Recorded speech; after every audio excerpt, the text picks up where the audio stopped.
لا إله إلا الله محمد رسول الله عليه صلاة الله لا إله إلا الله لا إله إلا الله محمد رسول الله عليه صلاة الله سبحان الله وبحمده عدد خلقه ورضا نفسه وزنة عرشه ومداد كلماته أعوذ بالله من الشيطان الرجيم بسم الله الرحمن الرحيم السلام علیکم ورحمۃ اللہ وبرکاتہ۔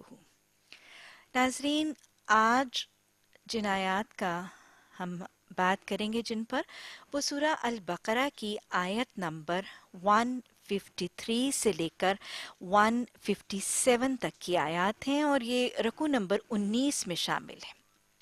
اللہ سبحانہ تعالیٰ فرماتے ہیں یا ایھا الذین آمنوا استعینوا بالصبر والصلاۃ ان اللہ مع الصابرین ولا تقولوا لمن يقتل في سبيل الله امواتا بل احياء ولكن لا تشعرون وَلَنَبْلُوَنَّكُمْ بِشَيْءٍ مِّنَ الْخَوْفِ وَالْجُوعِ وَنَقْصٍ مِّنَ الْأَمْوَالِ وَالْأَنفُسِ وَالثَّمَرَاتِ وَبَشِّرِ الصَّابِرِينَ الَّذِينَ إِذَا أَصَابَتْهُمْ مُصِيبَةٌ قَالُوا إِنَّ لِلَّهِ وَإِنَّا إِلَيْهِ راجعون۔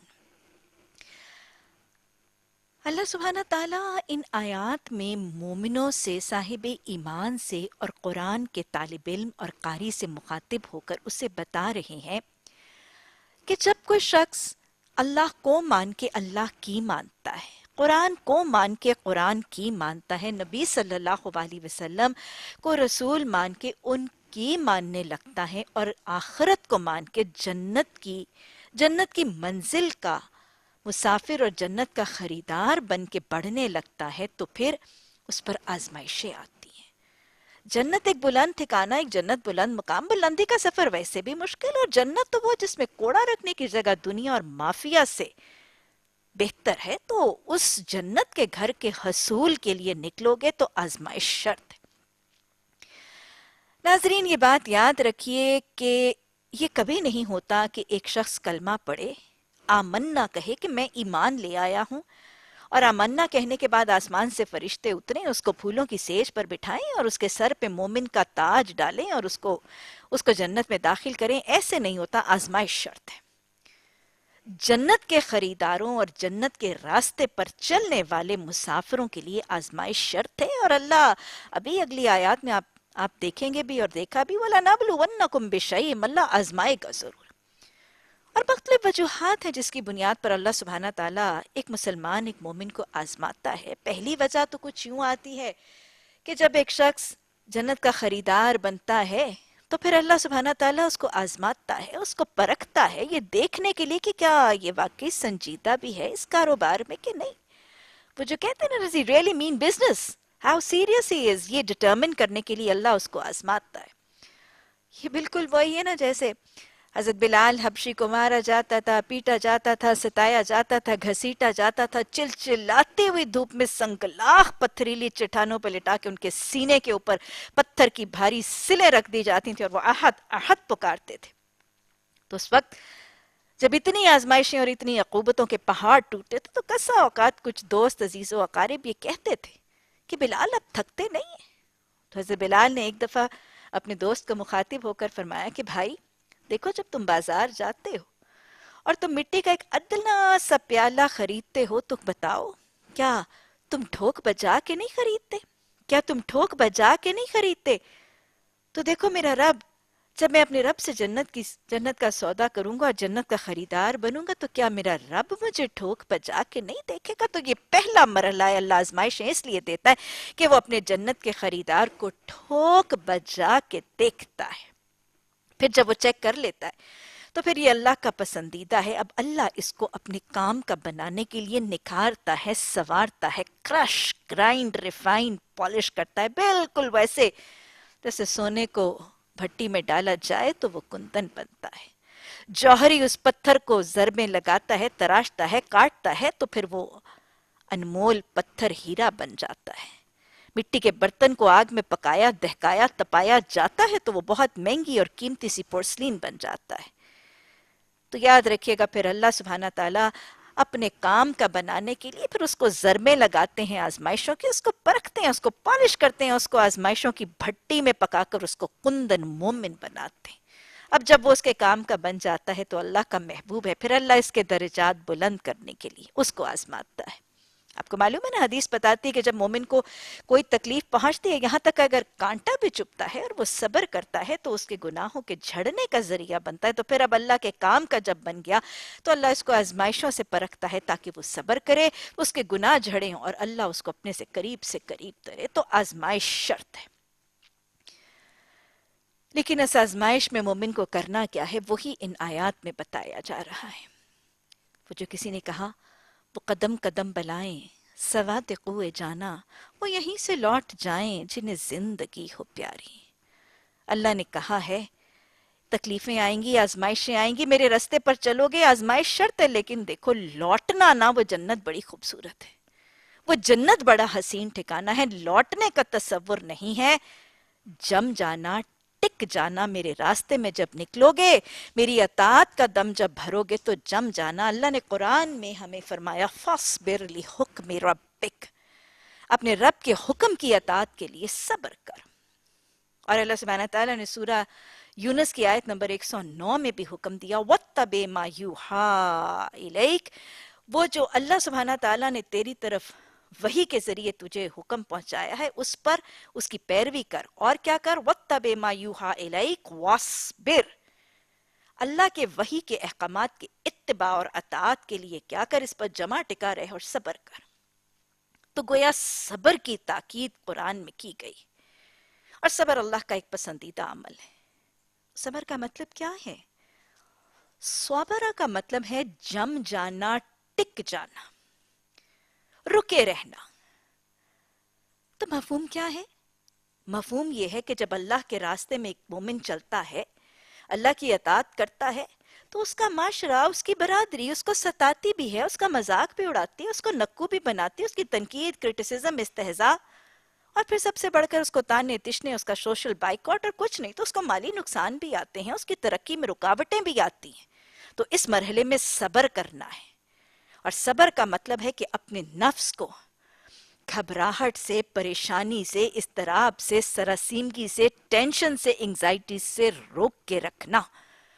اللہ کی اطاعت کے راستے میں پریشانیاں، مشکلات، گھبراہٹیں آئیں تو ٹینس نہیں ہونا، پینک نہیں ہونا، فلیبرگاسٹڈ نہیں ہونا، اور ٹینس اور اپریہنسو ہو کہ اللہ کی اطاعت کو چھوڑ نہیں دینا، اللہ کی عبادات، اللہ کی رضا کے کاموں کو چھوڑ نہیں دینا، بلکہ اللہ کی فرما برداری پر جمے اور ٹکے رہنا، اور یہی صبر ہے جس کا اللہ مطالبہ کر رہا ہے۔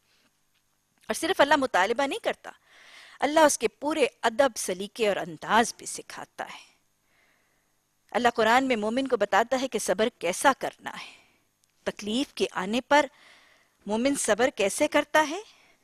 یہ صبر کا طریقہ نہیں کہ تکلیف کے آنے پر پہلے رونا دھونا، شکوے شکایت، واہ ویلا، گریبان پھاڑنا، بال چہرے نوچنا، نہیں، اور پھر مرتا کیا نہ کرتا صبر کر لیتا۔ یہ صبر کا طریقہ مومن کا وتیرہ نہیں ہے۔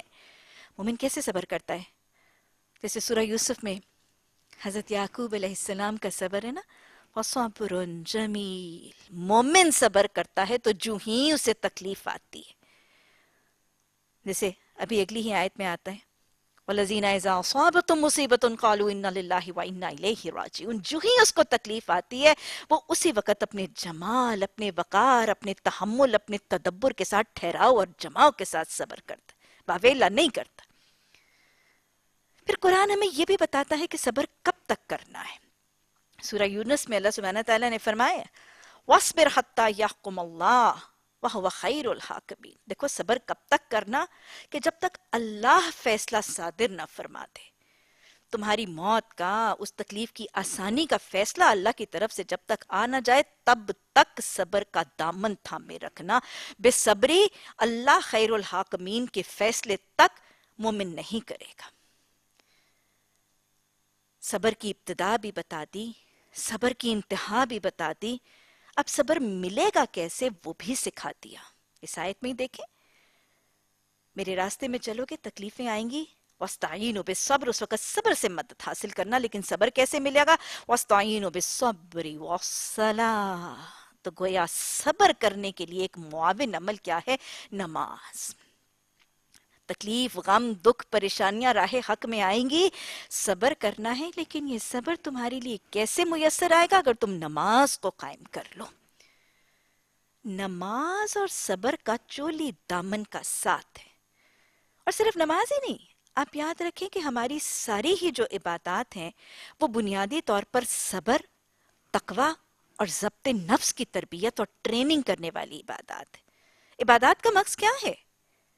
بنیادی بات یہی ہے نا کہ عبادات کے دوران ایک انسان وہ ساری چیزیں جو اس کے لیے جائز ہیں، حلال ہیں، اس کی فطری خواہشات ہیں، اللہ کی رضا اور اطاعت کے لیے ان چیزوں کو بھی چھوڑ دیتا ہے. مثلا آپ دیکھیں نماز ہمارے لیے چلنا پھرنا، بولنا چالنا، کھانا پینا، ہاتھوں کو حرکت دینا، نگاہوں کو گھمانا، کھجانا، سب کچھ کرنا ہمارے لیے جائز ہے. لیکن ایک مومن نماز کی حالت میں اس پر کیفیت کیا ہوتی ہے؟ قرآن میں آتا نا یظنون انہم ملاقو ربہم، کہ وہ تو یہ کیفیت کرتے ہیں کہ وہ اپنے رب سے مل رہے ہیں. نماز تو مومن کی معراج ہے. وہ رب کے ملاقات کے وقت میں اپنی جنت کی کنجی کے پانے کے چکر میں وہ جب نماز پڑھتے ہیں تو ان حلال جائز اور فطری خواہشات سے بھی پرہیز کر کے ضبط نفس کی زبردست ٹریننگ لیتا ہے. یہ ہے نماز، اور یہ ہے نماز کی ضبط نفس اور صبر کی تربیت. 5 دفعہ ضبط نفس کی یہ تربیت اس نمازی کو صابر بننے میں معاونت دیتی ہے. اور یہ یاد رکھیے گا کہ جس کے لیے نماز ہلکی اور آسان ہو جائے اس کے لیے دین اور راہ حق میں صبر بھی آسان ہو جاتا ہے. راہ حق کے ایک مسافر حضرت بلال کی رودات کو میں پھر دہراؤں گی. کتنا صبر ہے، عزیمت اور صبر کے پہاڑ ہے. اور پھر رویہ کیا ہے؟ اصل بات ہے کہ نماز بہت ہلکی ہے نا. وہ واقعہ آپ سب نے سن رکھا ہوگا. نبی صلی اللہ علیہ وسلم فجر کی نماز کے بعد آپ صلی اللہ علیہ وسلم نے ایک دن حضرت بلال کو روکا اور ان سے پوچھا کہ بلال، تم اپنے کون سے عمل کے حوالے سے سب سے زیادہ اجر کے امیدوار ہو کہ آج میں نے جنت میں اپنے قدموں کے آگے تمہارے قدموں کی چاپ سنی. یہ حضرت بلال حبشی ہیں جن کو آپ صلی اللہ علیہ وسلم سیدنا بلال کہہ کر صحابہ اکرام پکارا کرتے تھے. حضرت بلال نے کیا فرمایا؟ حضرت بلال نے فرمایا نبی صلی اللہ علیہ وسلم، میرا ایک عمل ہے جو میں مدامت کے ساتھ یعنی ہمیشگی کے ساتھ، کنٹینیوٹی کے ساتھ، پرسویرنس کے ساتھ کرتا ہوں. اللہ کو عمل بھی یاد رکھیے گا، یہی پسند ہے. اور وہ یہ کہ میں جب بھی وضو کرتا ہوں مجھے جتنی بھی استطاعت ہو ہلکے پھلکے نفل ادا کر لیتا ہوں. سبحان اللہ. آج ہمارے معاشرے میں لوگوں پر فجر کی، عشاء کی نمازیں بھاری ہیں، اسی لیے تو بے صبریاں بہت زیادہ ہیں. یاد رکھیے گا، جس کے لیے نماز ہلکی ہو جائے گی، جس کے لیے نماز آسان ہو جائے گی، جس کا نماز میں دل لگنے لگے گا، اس کے لیے اللہ کی رضا کے لیے صبر کرنا بھی آسان ہو جائے گا. صبر کرنے کے لیے ایک اور نسخہ شکر ہے. تکلیف، دکھ، غم، پریشانی میں صابر بننے کے لیے شاکر بننا بھی لازم اور معاون ہے. یاد رکھیے گا بس اوقات کچھ تکلیفیں ایسی شدید اور ایسی تکلیف ہوتی کہ صبر آتا ہی نہیں ہے. رائٹ ایٹ دا اسٹارٹ صبر ہوتا ہی نہیں ہے. اس مرحلے میں اگر صبر کی بجائے شکر کا طریقہ اختیار کیا جائے تو صبر آسان ہو جاتا. اب آپ شاید حیرت کریں گے کہ میں کہہ رہی ہوں کہ تکلیف آئی تو شکر کریں، بھلا تکلیف آ رہی ہے تو شکر کس کام پر؟ ارے بہت سی باتیں ہیں شکر کرنے کی جب تکلیف تو غم، پریشانی، بیماری آئے. مثلا ایک شخص کے ایک جوڑ میں، ایک گھٹنے میں آرتھرائٹس ہو گیا، جوڑ دکھ رہا ہے، تو اس وقت کیا یہ شکر کے قابل اور یہ شکر کے لائق نہیں کہ شکر ہے اللہ تیرا ایک جوڑ دکھ رہا ہے، میرے جسم کے سارے اعضاء، ہاتھ پاؤں، میرے جسم کے باقی سارے جوڑ تندرست ہیں اور ان میں درد نہیں ہے، ان میں دکھن نہیں ہے. ایک شخص، اس کے کار کا ایک ایکسیڈنٹ ہو گیا، ایک ٹانگ کی بڑی سی ہڈی کا فریکچر ہو گیا، اس وقت شکر کس بات پر؟ شکر ہے ایک ٹانگ کی ہڈی ٹوٹی، دوسری ہڈی سلامت ہے، دوسری ٹانگ سلامت ہے، بازو ہاتھ پاؤں سلامت ہے، گاڑی کا اتنا بڑا نقصان ہو گیا. شکر کس بات پر؟ شکر اس بات پر کہ جان، عزت، آبرو وہ سب امن میں ہے. تو یاد رکھیے دکھ غم پریشانی پر صبر ہمیشہ آسان ہو جاتا ہے اس شخص کے لیے جو باقی دنیا کی اور باقی خداداد نعمتوں پر شکر کرتا ہے. شکر کرنے کے بعد ایک اور عمل ذکر، اللہ کا ذکر، اللہ کی حمد و ثنا.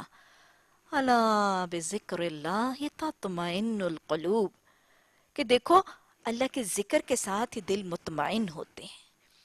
تکلیف کی حالت میں زبان ذکر الہی سے تر ہوگی، زبان پر اللہ کی حمد و ثنا اور تسبیحات جاری ہوں گی، تو انشاءاللہ تعالی العظیم صبر ضرور آسان ہو جائے گا، کیونکہ دل مطمئن ہوگا. اور پھر اب دہرائیں، جب تکلیف آئے گی تو پھر کیا کرنا ہے؟ شکر، ذکر، اور ذکر کی ایک بہترین شکل نماز کا قیام. یہ سب کچھ کرنے کے بعد، اللہ سے دعا اور حاجت روائی کرنے کے بعد، اللہ رحیم پر توکل. کیونکہ اللہ سبحانہ تعالیٰ سورہ نحل میں بھی فرماتے ہیں نا، الذین صبروا علی ربہم یتوکلون. تو گویا صابر کون ہے؟ جو اپنے رب پر توکل کرتے ہیں. تو دکھ اور تکلیف کی حالت میں سب سے پہلے شکر، پھر اللہ کا ذکر، نماز، دعا. اور دعا کرنے کے بعد یہ احساس کہ وہ رب جس کے سامنے میں نے جھولی پھیلائی ہے وہ سمیع ہے، اس نے میری ان ربی لسمیع الدعا، اس نے میری دعا سن لی.